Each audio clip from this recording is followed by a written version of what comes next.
Tā, tagad apkārta.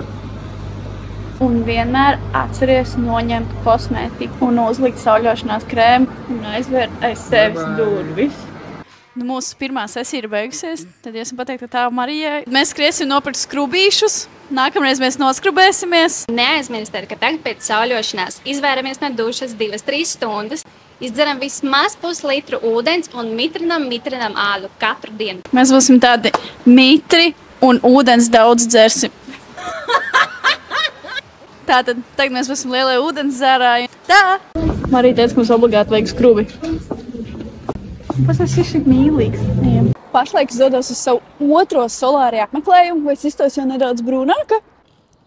Es pirms iesim pateikt čau Marijai. Čau, Marija! Čau!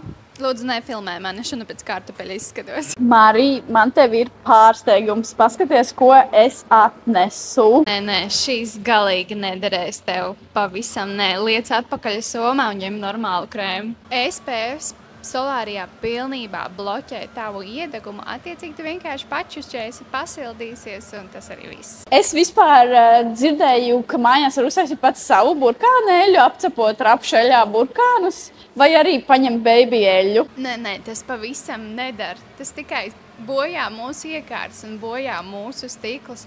Tādas eļas ir šausmīgs produkts, ko lietot solārijā. Tā kā šodien Marija izskatās pēc kartupeļa, es viņu vairāk netraucēšu un iešu sauļoties. Es jums vēl gribēju parādīt, ka katrā kabīnītē ir ministra kabineta noteikumi par solāriju. Un, lai zinātu, kādas produktus labāk nelietot, ir uztaisīta arī tāda zīmīte. Tā kā šodien ģirts nevar man pašai būs jāsmērē savu muguriņa.